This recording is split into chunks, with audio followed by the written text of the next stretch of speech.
Olá, seja bem-vinda, seja bem-vindo. Chegamos ao meio da semana, quarta-feira, 18 de dezembro de 2024. Começa agora o Jornal Câmara Notícia ao vivo, meio-dia mais 6 minutos. Muito obrigado pela sua companhia, pela sua audiência e participe, mande a sua mensagem para o número do nosso WhatsApp. 19 é o nosso DDD, para você que é de Campinas e região, pode ir direto no 978293776 ou você tem a opção de enviar esta mensagem pelo nosso QR Code. Com a câmera do seu celular apontada aqui, para este QR Code, já aparece uma mensagem na sua tela. O WhatsApp da TV Câmara Campinas, você aperta e pode enviar o seu elogio, uma crítica construtiva ou o que você quer assistir aqui no nosso telejornal, que a gente conversa ao vivo. Confira a partir de agora os destaques de hoje. Na última reunião do ano, a Comissão de Administração Pública aprova 2 projetos de lei e arquiva outro.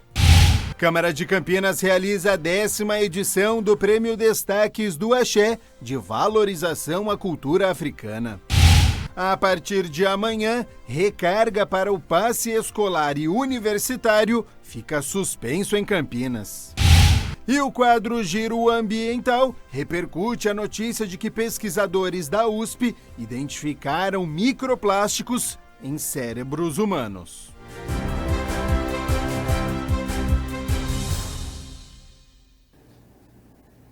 E a gente abre a edição de hoje com as notícias da metrópole, porque a recarga para o passe escolar e universitário vai ficar suspenso a partir de amanhã, quinta-feira. Para não perder a validação do bilhete e o cadastramento, fique atento às datas.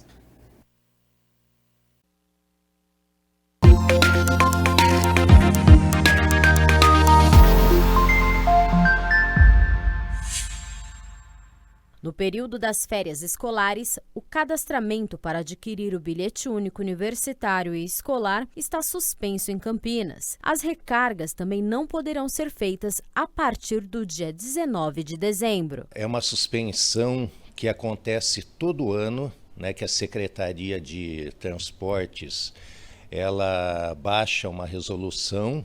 No caso, as deste ano são as resoluções 393 e 394, porque é um período em que não há aulas. Então, nesse período de recesso escolar, não tem mais recarga e não tem mais venda de passe, tanto para o escolar quanto para o universitário. Todo mundo que tiver crédito, tanto no bilhete único escolar quanto no universitário, podem continuar usando o cartão até que os créditos acabem. As recargas de passe serão retomadas a partir do dia 21 de janeiro. Já o cadastramento para estudantes dos ensinos fundamental e médio, cursos técnicos e também para os universitários, para o uso de passes no próximo ano, deverá ser feito a partir do dia 2 de janeiro. A Transurc espera receber 25 mil solicitações de estudantes de Campinas para obter o bilhete único escolar em 2025 e 11 mil para o bilhete único universitário. Todo mundo, mesmo quem já possui o cartão, tem que fazer uma revalidação. É mais fácil, porque ela vai apenas confirmar que ela continua estudando. Agora, para aquelas pessoas que vão fazer pela primeira vez, elas têm que entrar no site da Transurc e lá procurar a área para fazer o cadastramento escolar e seguir todo o script, porque inclusive nós colocamos um tutorial para que a pessoa possa acompanhar, saber quais os documentos necessários, a forma como esses documentos precisam ser apresentados. Então, se ela seguir o passo a passo, ela consegue preencher esse cadastro em poucos minutos.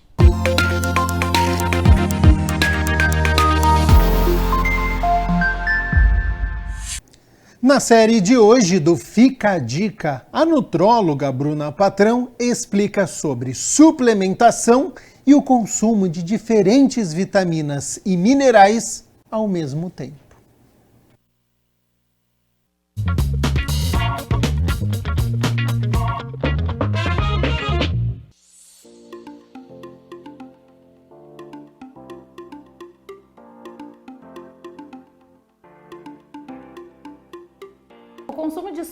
complementos de vitaminas e minerais simultaneamente tem 2 pontos. Algumas vitaminas e minerais consumidas simultaneamente potencializam a ação uma da outra. Por exemplo, ferro e vitamina C. O ideal é que a gente consuma junto o ferro com a vitamina C. Então eu vou consumir o feijão, consome junto com a laranja, com o limão, isso potencializa a absorção. Porém, alguns outros micronutrientes, por exemplo, o ferro, o zinco e o cobre, eles competem pelo mesmo sítio de absorção. Trazendo para uma linguagem mais clara, é como se a gente tivesse uma casinha onde só coubesse um deles e para entrarem no nosso organismo, eles precisam passar por essa casinha. Por isso eles competem para ver quem vai entrar. Então, se tomados juntos, somente um deles vai ganhar essa competição. A gente acaba atrapalhando a absorção dos outros. Por isso é necessário tomar separadamente. Então, por exemplo, eu tomo o meu zinco de manhã e tomo o meu ferro à tarde.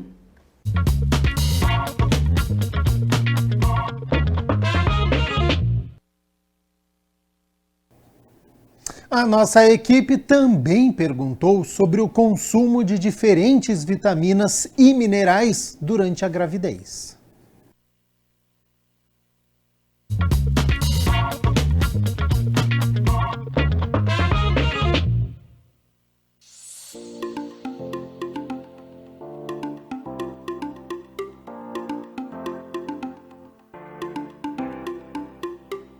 Durante a gestação, há uma necessidade específica de suplementação.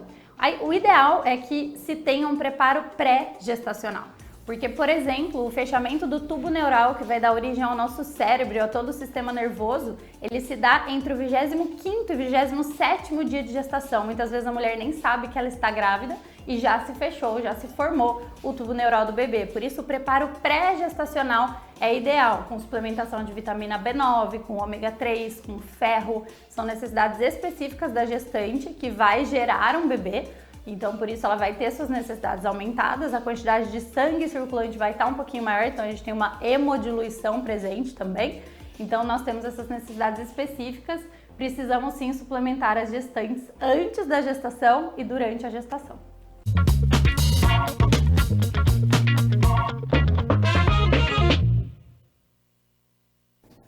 Vamos com as notícias do Legislativo, porque a Comissão Permanente de Administração Pública aqui da Câmara de Campinas aprovou 2 projetos de lei e arquivou um outro na última reunião do ano.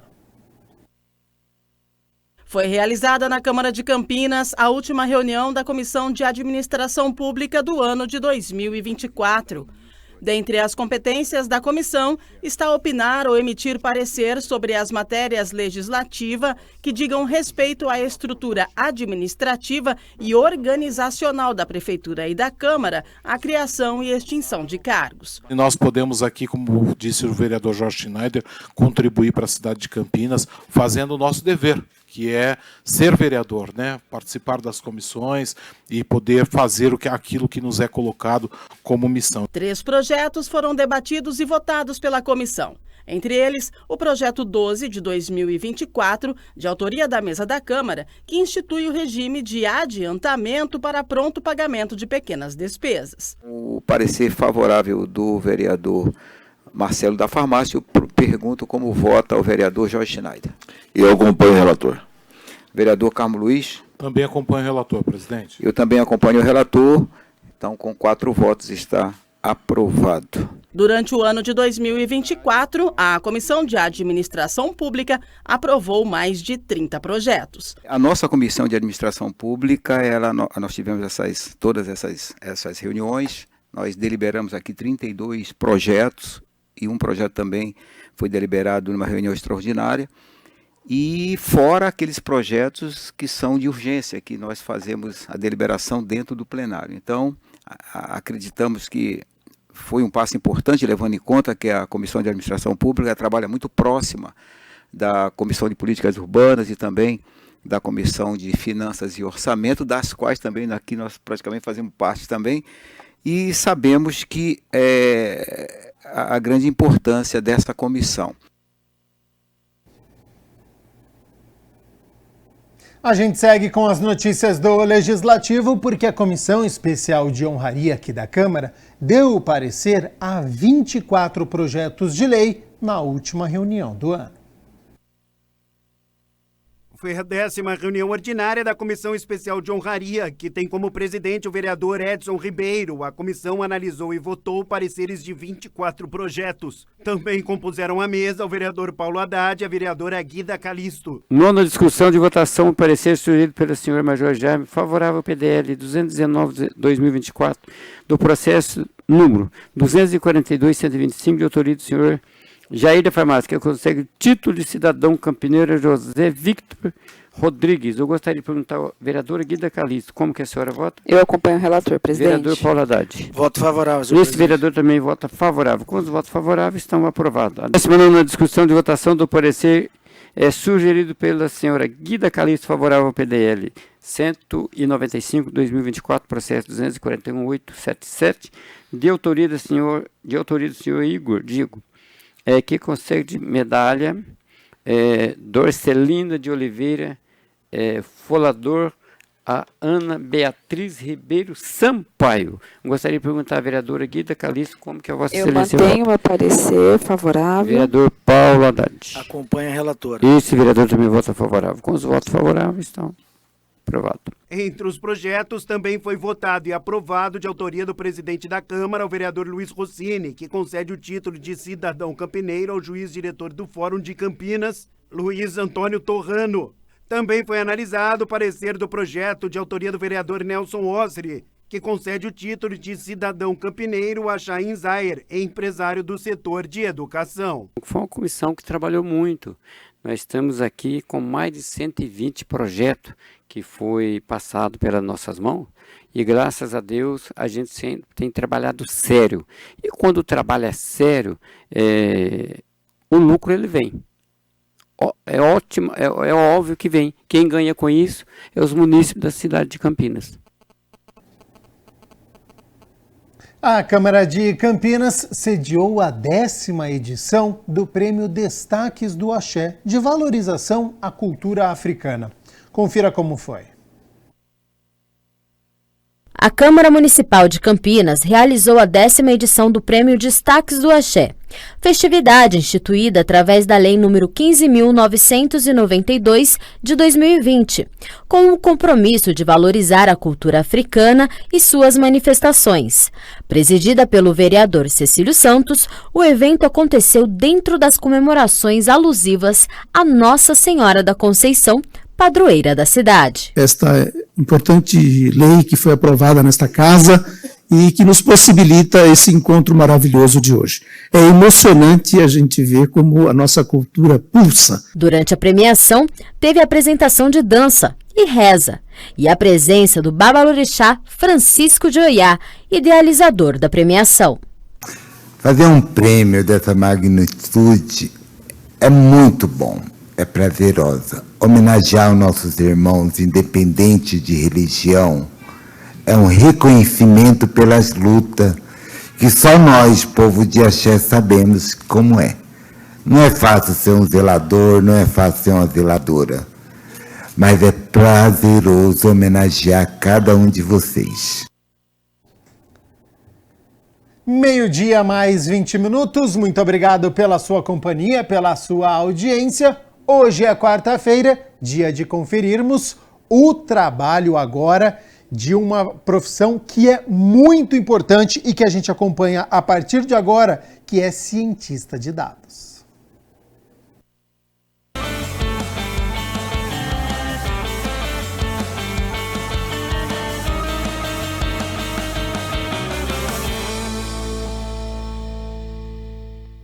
Olá, se liga na Profissão no Ar. E a profissão de hoje é cientista de dados. Então, se liga! Embora o termo ciência de dados não seja novo, os significados e conotações mudaram ao longo do tempo.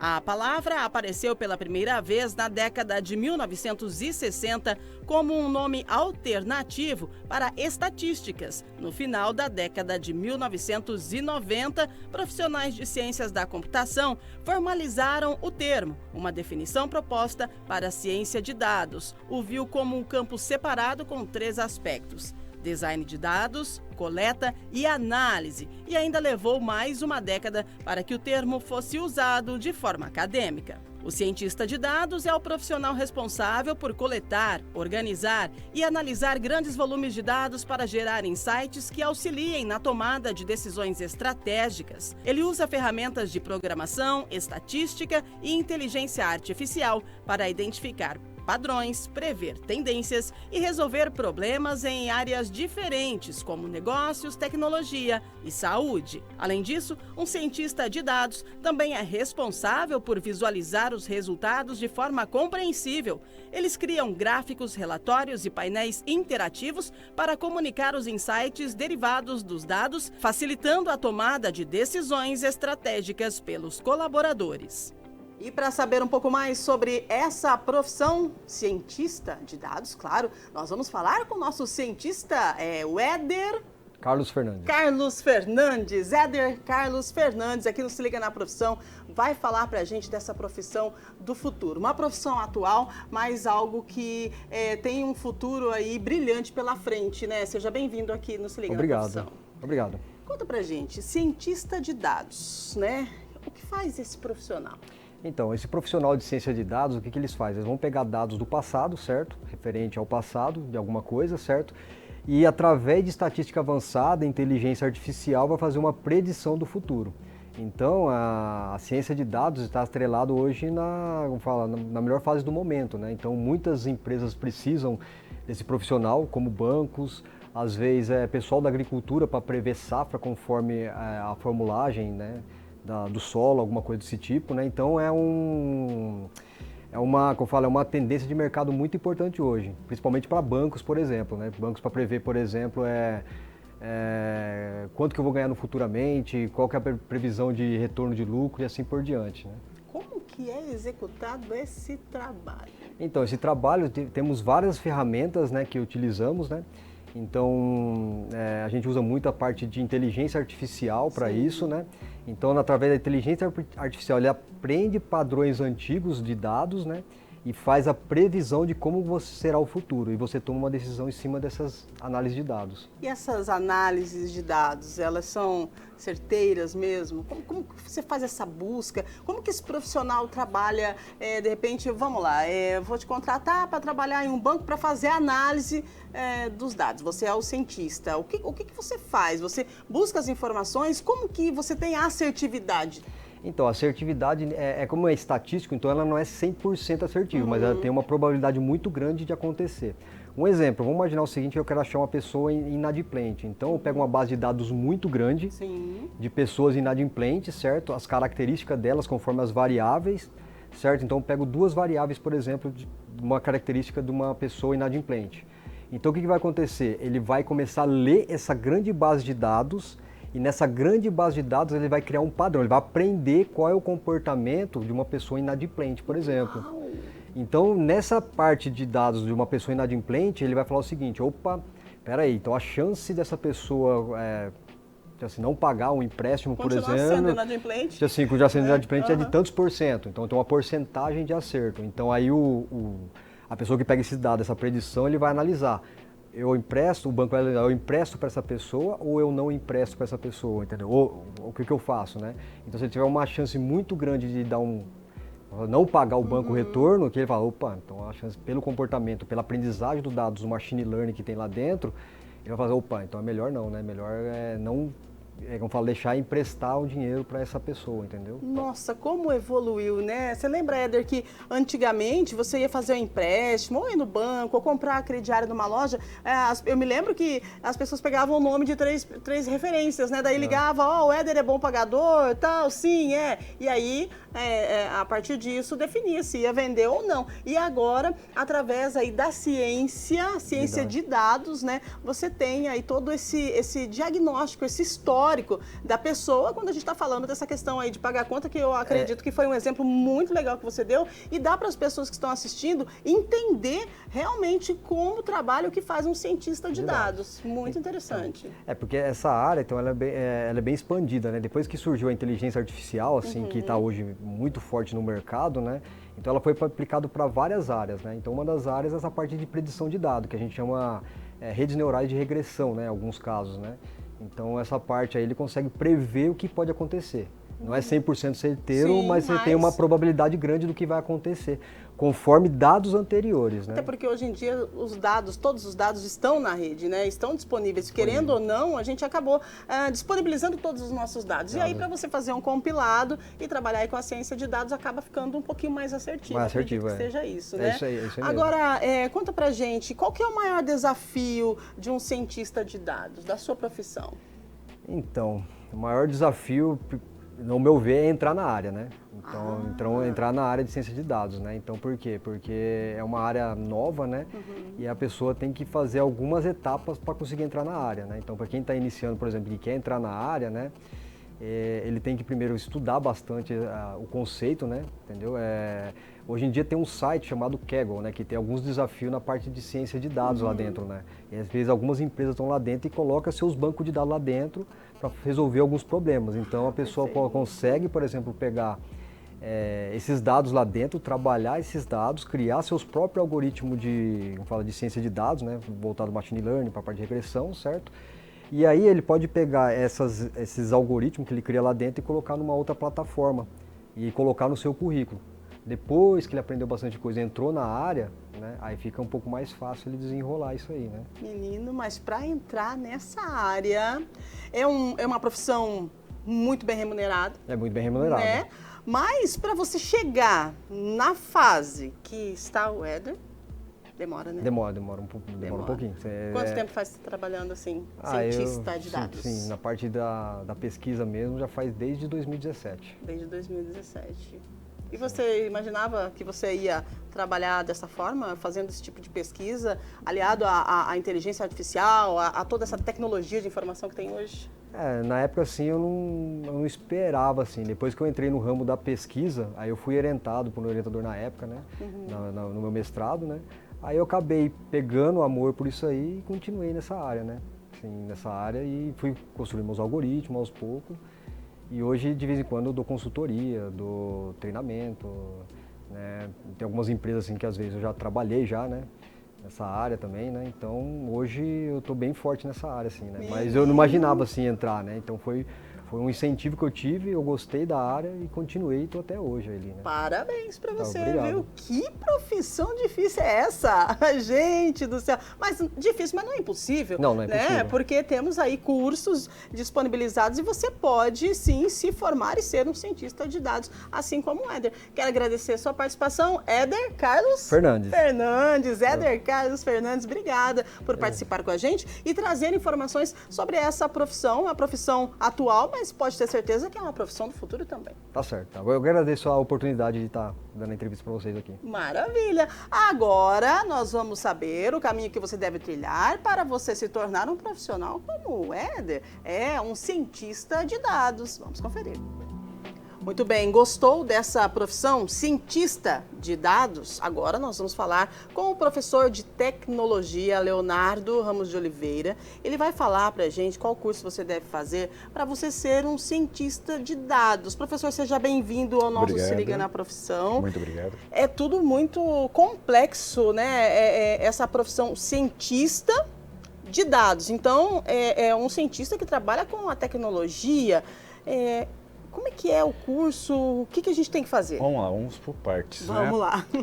Vamos primeiro tentar explicar o que é ciência de dados. Então, suponha que eu sou um cara que vende sorvete. E eu tenho informação que no verão aumenta 30% o consumo de sorvete. O que eu faço como vendedor de sorvete? Eu vou lá e faço um estoque 30% a mais. Isso é uma ciência de dados. Então, através de sabendo que vai aumentar o consumo, eu crio mais estoque. Aí tem uns probleminhas, né? Porque a empresa que vende esse sorvete também sabe que vai aumentar 30% a venda de sorvete. O que ele faz? Ele aumenta 30% o custo do sorvete. Então cria o quê? Outras variáveis.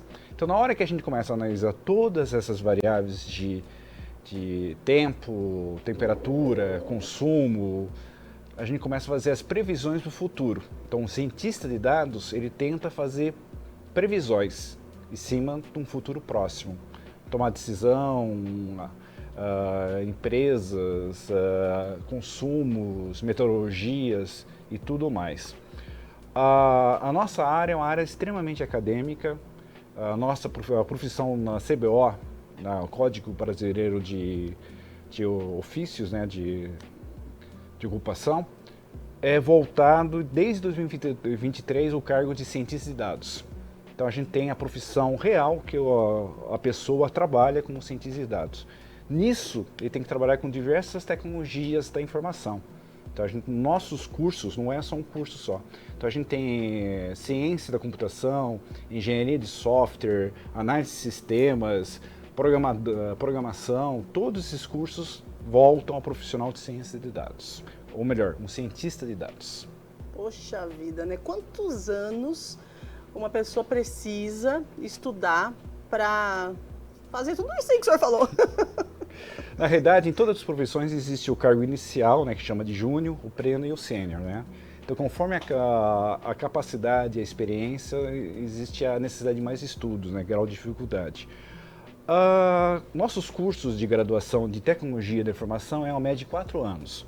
Engenharia, lógico, tem uma bagagem de matemática extremamente poderosa que adiciona mais 1 ano.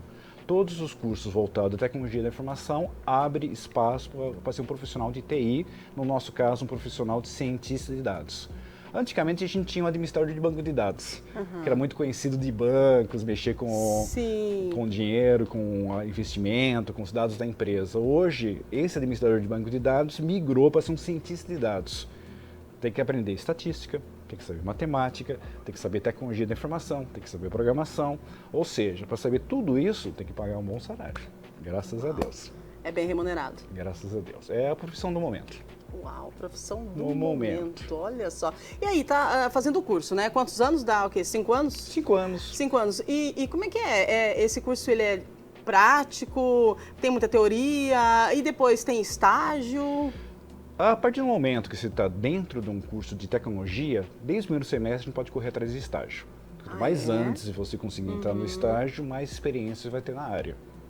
Muito bem. E como que está sendo a procura dos cursos, professor? Esse curso específico está bem procurado, já que é uma profissão que tem aí uma remuneração e é a profissão do momento? No nosso caso, eu leciono aqui na Unimetrocamp, né? E o curso que tem mais procura são cursos voltados à tecnologia da informação. Então, são turmas cheias, que a gente tem que abrir várias salas. Eu cheguei a lecionar uma sala que tinha 300 pessoas, era uma sala de auditório. Foi um sucesso, graças a Deus. E o pessoal é muito dedicado aqui na faculdade. E o nosso corpo docente dentro da nossa universidade, como a gente está aqui em Campinas, tem muito pessoal da Unicamp. Então, por exemplo, eu sou professor de tecnologia da informação à noite, só que eu trabalho na Unicamp. Eu sou um profissional de tecnologia da informação dentro da Unicamp concursado, graças a Deus. Então, eu posso, atuar como professor, que é ótimo. E a gente tem uma filosofia dentro da nossa instituição que educação transforma as pessoas. Então, a gente já teve alunos nossos que eram porteiro de prédio e hoje estão na IBM, que é uma indústria fantástica para se trabalhar. Sendo que tem muito pessoal da Bosch também. Que começaram aqui, foram fazendo estágios e hoje estão na Bosch. Então, abre muito espaço. Sensacional. Professor Leonardo Ramos de Oliveira. Ramos de Oliveira. Muito bom, hein? Eu que agradeço. Que profissão sensacional e parabéns aí pelo curso, né? E por estar formando pessoas que são responsáveis aí pelo nosso futuro, que a tecnologia, ela veio para ficar.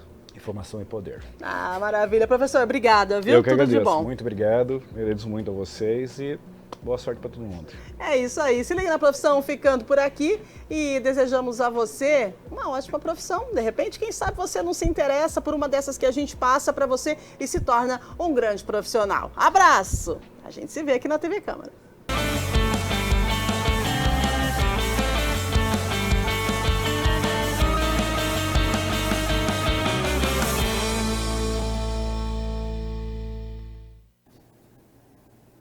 Recentemente, pesquisadores da USP identificaram microplásticos em cérebros humanos. Isso dá a dimensão do quanto eles estão presentes em nossas vidas.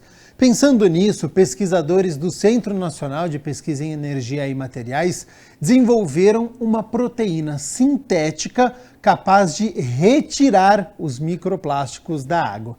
O experimento vai ser testado inicialmente em filtros de água. Tema que você acompanha a partir de agora no nosso quadro, o Giro Ambiental.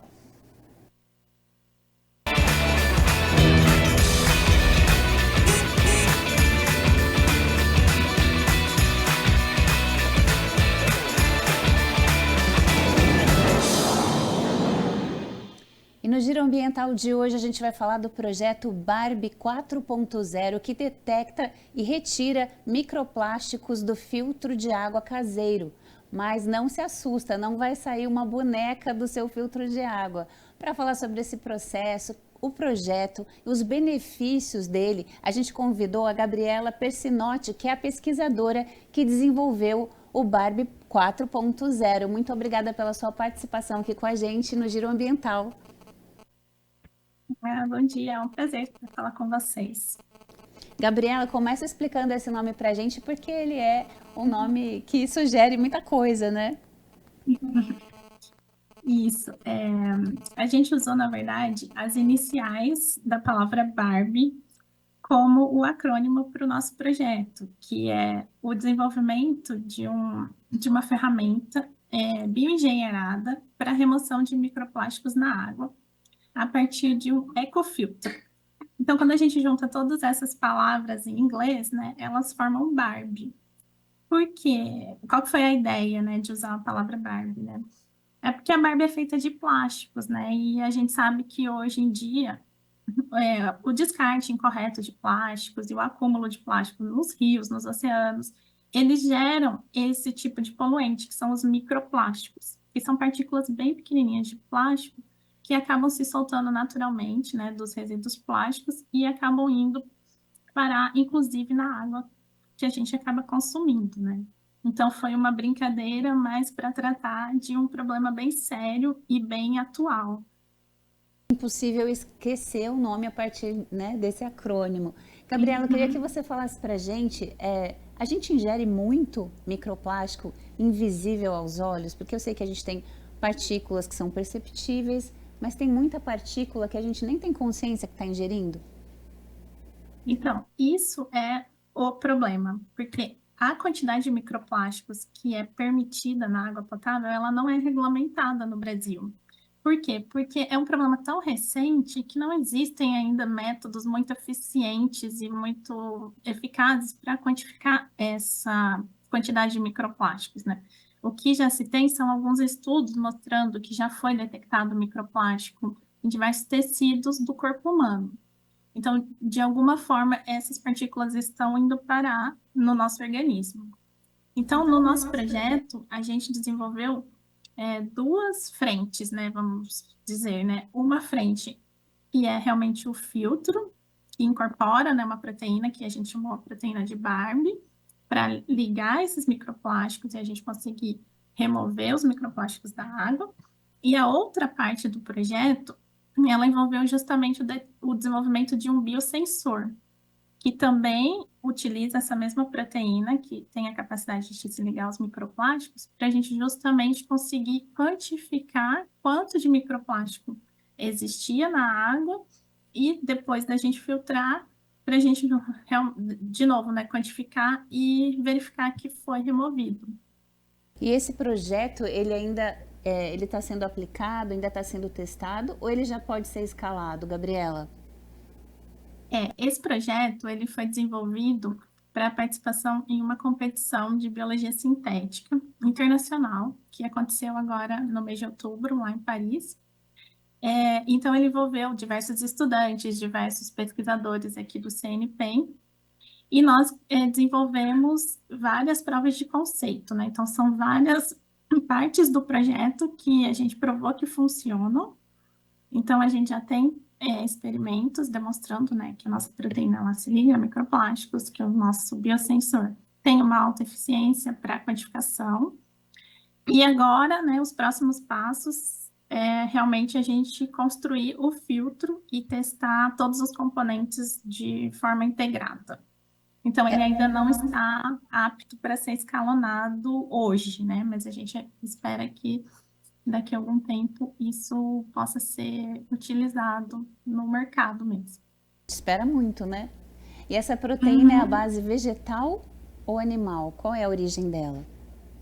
Na verdade, essa proteína é uma proteína totalmente sintética. Nós que criamos essa proteína usando ferramentas computacionais que foram até premiadas com o Prêmio Nobel de Química desse ano, né? Então, são ferramentas muito, muito poderosas em que nós nos baseamos, então, em uma proteína que já havia sido reportada na literatura como sendo capaz de ligar em um tipo de plástico, que é o PET, que é um tipo de plástico muito comum, né, que a gente utiliza no nosso dia a dia.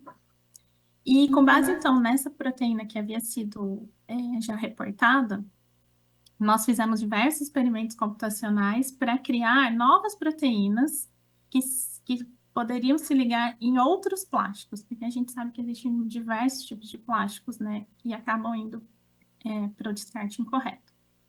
Então, com esses experimentos computacionais, nós geramos muitas sequências que tinham maior capacidade de se ligar aos plásticos, e nós fizemos uma combinação de todas essas sequências para gerar uma única sequência que combinasse todas as características dessas muitas sequências que a gente gerou no computador para criar a Barbie. Então, a Barbie é uma proteína sintética. Ah, então vocês chegaram numa matriz que dá conta de vários tipos de plástico, né? Exatamente. Então, nós medimos por experimentos inicialmente em sílico, também que a gente chama, né, computacional, e nós observamos que a Barbie tinha uma capacidade de se ligar, né, uma afinidade aos plásticos maior que a proteína que a gente utilizou de referência. E depois nós realmente fizemos um experimento, né, no laboratório para mostrar que ela realmente tinha maior afinidade por plásticos comparada com a proteína da literatura. É fantástico, né, Gabriela? Eu queria saber se é inovador isso, se já tem algo parecido fora do Brasil, ou vocês deram esse pontapé inicial? Olha, é bastante inovador, né? Então, como eu te falei, essas ferramentas, elas foram premiadas esse ano, então são ferramentas muito recentes, e toda essa questão de design de proteínas, assim, de novo que a gente fala, né, que é assim, criar proteínas que não existem na natureza, é um tema de pesquisa assim, bastante recente e que tem surgido muito recente. Então, é bastante inovador, e principalmente para atacar esse problema dos microplásticos, né, que também é um problema bem recente da nossa sociedade. E a estratégia que vocês usaram para o filtro de água caseiro, ela é mais potente do que, de repente, numa estação de tratamento, pela questão da capilaridade, de atingir mais pessoas lá na ponta, né, que é o consumo final da água? O ano passado, a gente estava pensando, e nós começamos esse projeto já no ano passado, né? A gente estava com a ideia de usar em estações de tratamento de água. Mas conversando, né, até com pessoas da Sanasa e com outros pesquisadores, nós vimos que talvez fosse muito ambicioso a gente já começar a tentar atacar a estação de tratamento de água inicialmente. Então, talvez fosse mais viável a gente começar com o filtro caseiro, porque ele tem um volume de água muito menor que vai ser tratada, né? Então, a quantidade de proteínas que a gente vai precisar seria menor, e também por uma viabilidade técnica, né? Se a gente quisesse alterar o esquema de tratamento de água numa estação de tratamento de água, isso é muito mais custoso, porque teriam que ser feitas modificações estruturais, né, em todo o processo de tratamento. E então, a nossa ideia de usar um filtro é que a gente usaria um filtro convencional e só incorporaria uma nova camada nesse filtro. Então, seria uma modificação mínima, né, mais branda, que viabilizaria o uso, né, em casas, assim, e não teria um custo absurdo, né? Então, a gente queria fazer também uma coisa que fosse acessível, com um custo relativamente baixo, para que fosse acessível para o maior número de pessoas possível. É incrível, né? E eu queria saber sobre essa proteína. Quando você insere essa proteína sintética no meio ambiente, existe algum tipo de impacto? Vocês estão estudando também essa questão? Exatamente, a gente está estudando essa questão sim, porque é uma proteína nova, né, que nós desenvolvemos. Então, os próximos passos dos nossos estudos incluem a gente verificar se existe algum risco de toxicidade para, assim, por exemplo, se alguém ingerir sem querer a proteína, né, se teria algum impacto, mas a princípio a gente acredita que não teria. E a ideia é que a proteína ela fique no filtro, que ela não vaze realmente para o ambiente, né? Mas é claro que é importante a gente fazer todos os testes para verificar se não existiria nenhuma toxicidade, nenhum outro risco.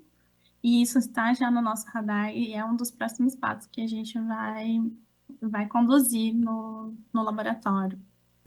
Gabriela, queria dar os parabéns por esse trabalho sensacional. Espero que ele siga aí bem rápido, até porque a gente precisa muito disso, né? E queria que você deixasse os contatos para quem tiver interesse de saber mais, talvez o seu pessoal ou da própria Instituto de Pesquisa do CNPEM. Eu agradeço. O meu contato, meu e-mail é gabriela.persinotti@lnbr.cnpem.br. Nós temos um Instagram do time CNPEM Brasil, em que a gente divulga, né, todas as ações que a gente está fazendo ao longo do projeto. E tem também, né, o site do CNPEM e do LNBR, que a gente divulga as nossas pesquisas e até as reportagens, né, que saem sobre isso. E tem também as redes sociais do CNPEM, né, tanto no LinkedIn, no Instagram. Basicamente, esses são os nossos principais meios de comunicação e eu fico à disposição se alguém tiver alguma dúvida, tiver interesse, né, em saber mais sobre o projeto. Esse projeto ele foi conduzido por um time, né, como eu falei, então nós todos estamos à disposição para colaborações, para tirar dúvidas e para o que for necessário. Mais uma vez, então, muito obrigada, Gabriela, parabéns pelo trabalho. E para você que nos assiste, continue com a gente, que agora é hora daquele giro ambiental pelo Brasil e pelo mundo, com as principais curiosidades e notícias. Qual é a origem das orquídeas? Uma pesquisa publicada na revista científica New Phytologist mergulhou no universo dessas flores, admiradas por sua beleza e diversidade, para descobrir sua origem e como elas foram se adaptando para existir em praticamente quase todos os cantos do planeta. Segundo conta o artigo da FAPESP, um time internacional de pesquisadores liderados pelos cientistas do Jardim Botânico Real de Kew, em Londres, e que inclui profissionais brasileiros das Universidades Estadual de Feira de Santana, na Bahia, e da Federal do Paraná, investigou a árvore genealógica das orquídeas a partir de análises de 353 trechos de DNA retirados de 1.921 espécies, representando 38% dos gêneros da família. As orquídeas surgiram no hemisfério norte há cerca de 83 milhões de anos.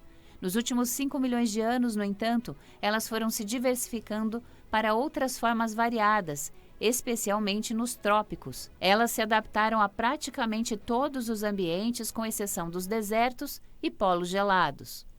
Qual é a origem do plástico? Devido à sua versatilidade, o plástico rapidamente se tornou um material onipresente. Amado no início, ele se tornou motivo de preocupação, pois agora é encontrado em toda parte, inclusive dentro do corpo humano.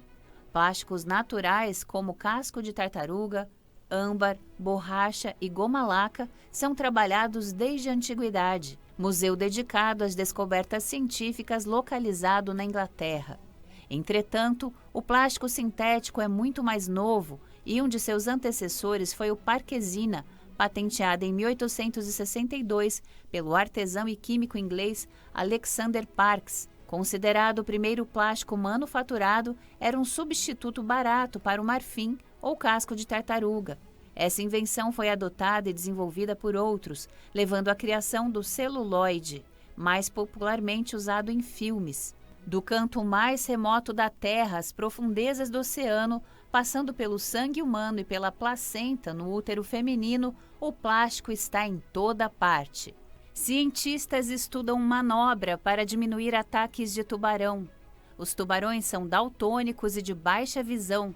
Assim, sua caçada é orientada principalmente pela identificação da silhueta de sua vítima. Por dentro da água, a sombra de surfistas e banhistas são facilmente confundidos e atacados pela espécie. Sabendo disso, cientistas da Universidade Macquarie reproduziram a técnica usada pelo peixe-sapo, que, quando jovem, possui estruturas em sua parte inferior que emitem luz, fotóforos, alterando sua silhueta para confundir predadores. Em teste em um ponto de caça para tubarões brancos, os cientistas lançaram ao mar pedaços de espuma em forma de focas, com luzes acopladas na face virada para a água. Ao fim de 500 horas de teste, registrou-se um número de ataques muito menor às falsas focas com a iluminação. A equipe está conduzindo mais testes e experimentos com o objetivo de criar um protótipo de equipamento que possa ser instalado em pranchas e embarcações para prevenir os ataques.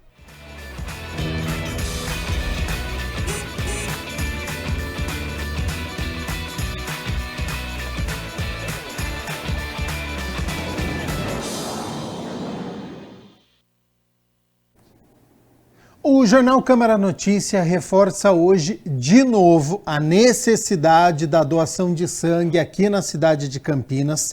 Estoque em estado crítico, ou seja, menos de 2 dias disponíveis. O positivo, A positivo, O negativo, AB negativo e B negativo. Estoque em alerta, B positivo. Esse é um estoque para apenas 4 dias. Por isso, uma ação está sendo realizada no Shopping Parque das Bandeiras e o repórter André Aranha tem mais informações. Seja bem-vindo e boa tarde, André. Pois é, exatamente isso. Boa tarde para você, Gabriel. Boa tarde para todo mundo acompanhando o Câmara Notícia. É um momento importante e preocupante também, porque as pessoas estão necessitando aí de doações de sangue. Estou com a doutora Andresa, estamos aqui no Shopping Parque das Bandeiras, onde estão acontecendo doações, é isso mesmo? Boa tarde para a senhora. Boa tarde, é isso mesmo, aqui a gente fica recebendo doações de sangue das 10 horas da manhã até as 3 da tarde. Quais são os dias? A gente fica hoje, dia 20 do 12 e 23 do 12. Como funciona, quem pode doar, quem não pode, conta pra gente, pessoal que está em casa e está interessado em participar da campanha. A ideia de ter vindo aqui no Shopping das Bandeiras é para as pessoas que precisarem fazer compras de Natal e tudo mais, puderem também participar da doação sem interferir um pouco nas atividades normais, né? Para ser doador é muito simples, basta estar com um bom cuidado de saúde e vir aqui com um documento com foto e participar da entrevista e avaliação de saúde. Se tiver com um bom estado de saúde, pode doar. Precisa estar alimentado, não pode ter almoçado, mas tomar café da manhã, então alimentação leve, tá? E daí durante o dia evitar muita atividade física pesada.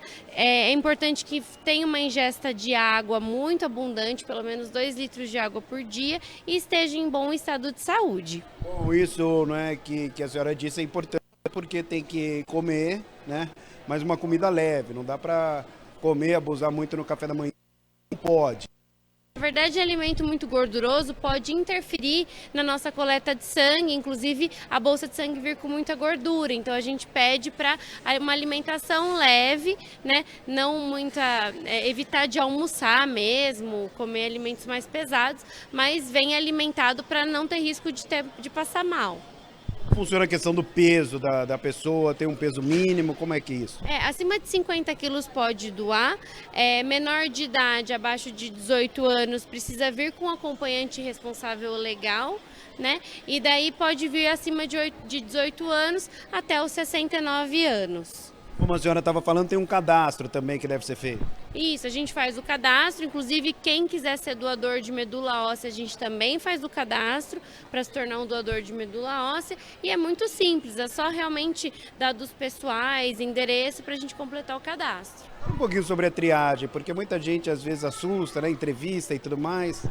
Na verdade é muito tranquilo, a gente pergunta de estado de saúde, faz dá uma picadinha no dedo para saber quanto que é a hemoglobina, né, ou seja, que se o nível de glóbulo vermelho está adequado para doação.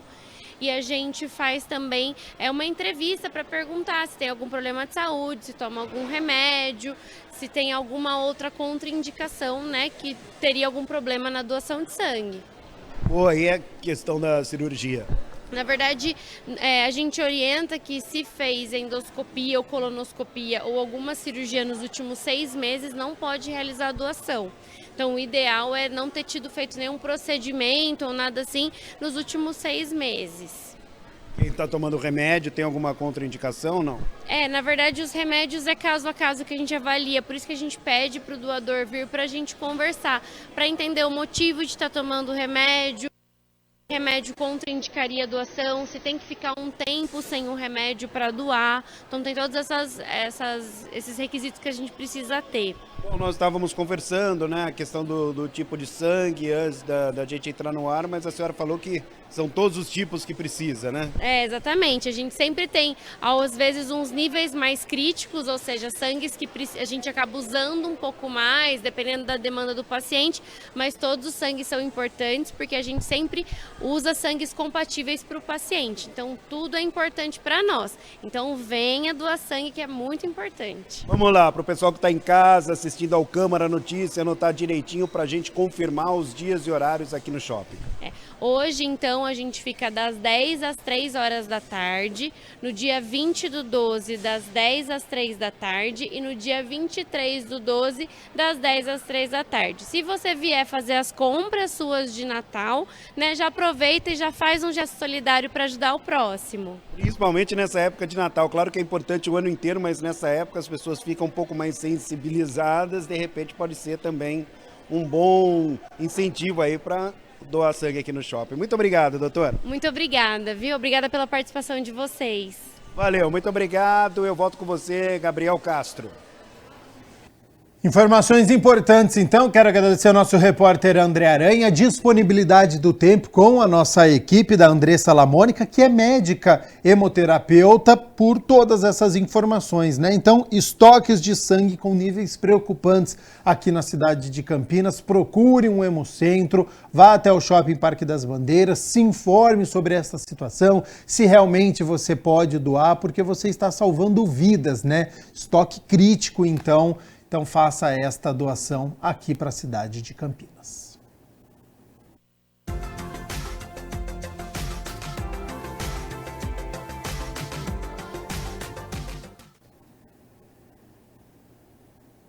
Hora da previsão do tempo. Amanhã, quinta-feira, o sol segue aparecendo durante todo o dia, com a presença de algumas nuvens, mas ainda não chove. Falei ainda porque a partir de sexta-feira chega uma frente fria trazendo chuva para o fim de semana. Por enquanto, quinta-feira de tempo firme. Vamos às temperaturas? Elas já estão aqui na minha tela. 19 de dezembro, mínima de 21 graus e a máxima pode chegar aos 32 aqui na cidade de Campinas. O Jornal Câmara Notícia fica por aqui. Muito obrigado pela sua companhia, pela sua audiência. Continue na nossa programação e nos vemos amanhã na quinta-feira. Até lá. Tchau, tchau.